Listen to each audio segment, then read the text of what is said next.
Hey guys, I had an experience yesterday that has given me a lot of insights and a lot of things I think are important for you. So I'm going live to talk about it. What happened yesterday was that I posted a reel. The theme of the reel was basically when you start to show up authentically as the real you, it can feel very uncomfortable. And someone commented, and I'm going to misquote her, but essentially the core of her message was, you can't post, or you shouldn't post about authenticity and tell people you can help them be more of the real them while you're using a filter. The filter I'm using right now is the one that I was using for the reel. So it makes your skin look smooth. So there was a lot in what she said that I thought was really useful to me and really valid. And I do want to talk about that. But the thing that I think is so important for all of you to hear is that what she did with that message was subtly tell me that I was not enough, that I was not doing enough, that I should be doing better.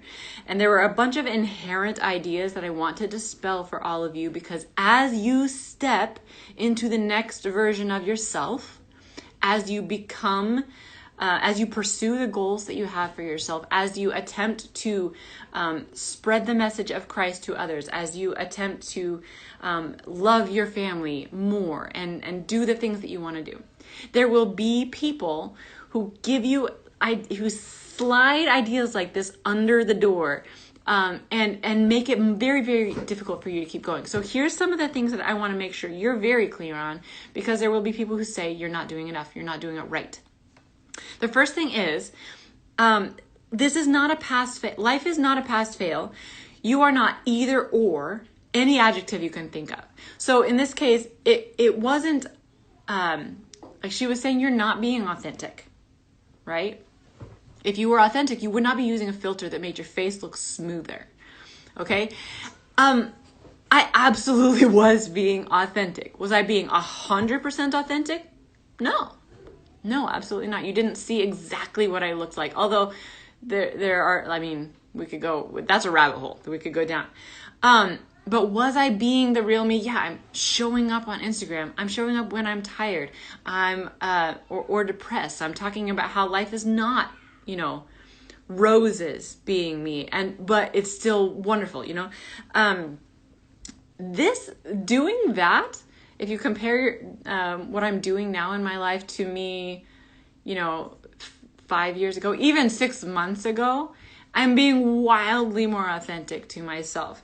And that's like the sliding scale is what you want to pay attention to. It's not, am I a good mom or not? It's not, am I productive or not? It's not, am I contributing to society or not? It's not, am I beautiful? Am I wealthy? Yes, no, pass, fail.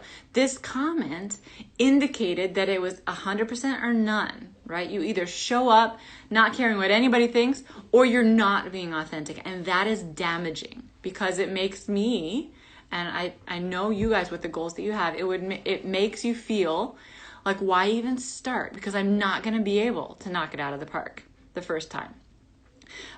So the idea that this is a sliding scale, or that it is a pass fail, is very, very damaging and should not be put forth to people, in my opinion, or at least should not be put forth to you, to yourself, right? Better questions. You get to ask yourself, where am I already? And this is an important place to start. Where am I already being this thing that I want to be? Where am I already, in this case, authentic? How am I showing up authentically already? And then, where do I want to be more authentic? Or where do I want to improve my skill as a mom? Where do I want to do more good? Where do I want to be more godly? Starting with where you are, believing that you already have this quality, and then looking at how else you want to, what steps you want to take next, blah, blah, blah. In my case, I do want to get to the place where I show up with no makeup on, with unwashed hair, and say, this is amazing and you're worthy as you are now. I'm not ready for that right now, you guys. I'm not ready for it. I might be soon. But it is not necessary for me to force myself into, going in 100% on this. It's much more useful to take small steps for me. This is like potentially a traumatic experience in my life having to do with the quality of my skin. I am not required to nail that right now in order to be useful to you. And that'll be the same in every part of your life that you're trying to improve. You don't have to go 100% in order for it to be such an important step that you made. So it's not pass fail. It's a sliding scale. You want to ask yourself, where am I already doing well here? Where do I want to do better? And what is the first step towards that? What is the teeny tiniest little thing that I can do to get me closer to that goal? Not how do I make sure that I'm perfect from the very beginning. The next thing that I think is really important is to know that you do not have to be 100% transformed in order to help people.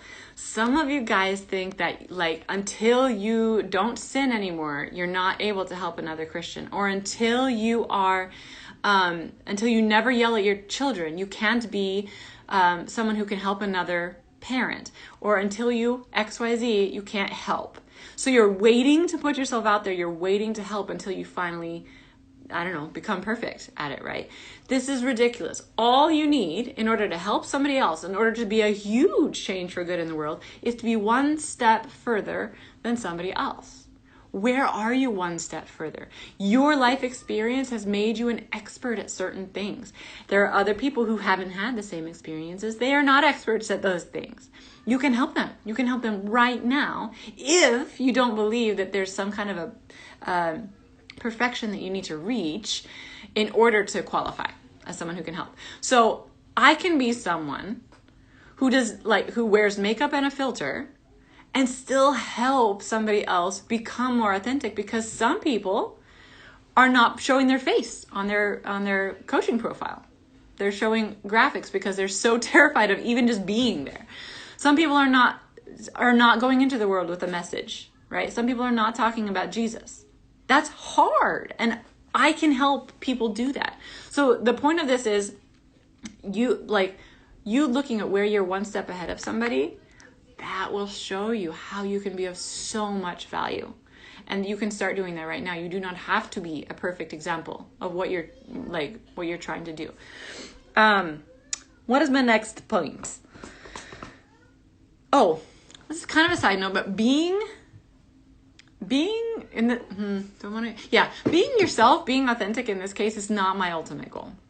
Being authentic is good, but only because my ultimate goal is to be Christ. And the more authentic I'm able to be, the more like Christ, or the more I can love myself as Christ would, and the more that I can love other people as Christ would, the closer to Him I become. So in this case, where was I going with this? Because I know I wrote this down. I know I had a stronger point. I think it was just that, if being like Christ is my goal, do I get closer to that by nitpicking whether I'm being authentic enough or not? Would it be more beneficial to allow myself to be what I am, or to expect something different? Maybe a weak point. We'll move on. You do not need to work on all of your goals at once. This is a thing that with ADHD, we identify everything that's going wrong in our lives, and then we feel like we have to change all of them at once, or we have not gotten better. That's kind of what this person inadvertently in this comment was asking of me, right? You're trying to be more authentic, but you need to make sure you also get a grip on your thoughts about whether or not you're beautiful, and you need to be thinking about all of the other young women who are looking at you and thinking they need to be plastic too, and you need to solve all the problems before you go after this one goal. That is the recipe for disaster. You identify a bunch of goals that you want to change about yourself, and then you pursue one at a time. or max 2, like max 2 at a time. That's going to mean you leave some other shit unsolved.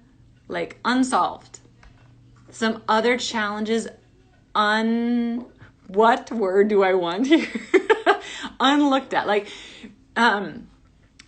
you need to, like, the more comfortable you are being in a state of imperfection and of a state of messiness as you pursue one thing, like being comfortable letting the others stay.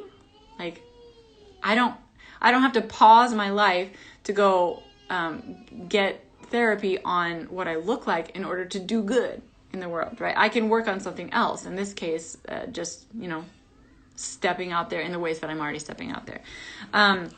So trying to do everything at once is how you get really bogged down, slowed down, and really discouraged, right? You want one thing at a time.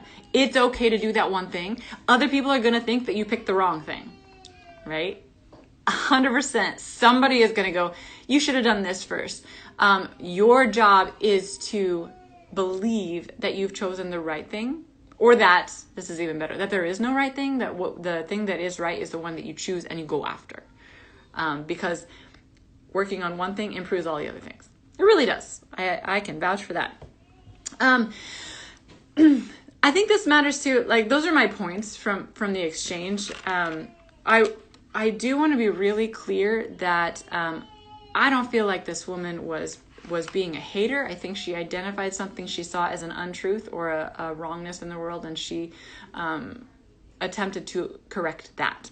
I absolutely do want to work towards creating a culture where, especially young women, but really everyone, thinks, oh, that like doctored version of humanity is what I want to be like. But I think Christ is the answer to that. I do want to talk to you guys through, like, I think it'll be useful for some of you to think about what I went through after reading that comment, because what I thought initially was, oh no, I did this wrong. That was it. Like, it's a pass-fail type of equation. And I went, oh no, I did this wrong. This is horrible. And really, for most of the day, I spent a lot of time observing what I was thinking before deciding what to do. And that'll be useful for you guys as people say, you did this wrong, you should have done this. They have a lot of opinions. Especially if you're someone like me who really wants validation from other people. For you to be able to stop and go, here's what they're saying, here's what I'm feeling, here's what I'm making this mean, right? In my case, oh no, I did it wrong. I shouldn't have done this with a filter on. And then how I tried to, like, what came after that. So after I initially felt very, very wrong, what I did was I got really angry at her. I did not act from this place of anger, but I wanted to. I wanted to, like, rip into her. I had so many snarky comments that would have been, like, funny, and some of you would have been like, yeah, justice has been served. Others would be like, no, that was the wrong thing to do.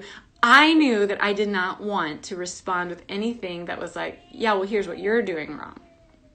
Because that's doing the exact thing that I felt like should not have been done. So because I knew that was the result I wanted to be more like Christ. I wanted to connect. I wanted to be willing to look at my own shit. And I wanted to help my people. I paid close attention to what was going on in my thought life and in my emotional life. And I just stayed with it. I hung out with it. That's the hard part, you guys. Hanging out with what you're feeling and what you're thinking, and then choosing what you want to do based on your goals. That's the hard part. But I'm someone who has lived the transformation of that. I've gotten a lot of coaching myself. That's what coaching does, essentially, is it helps you become someone who can be aware, who can wait, and then who can choose powerfully.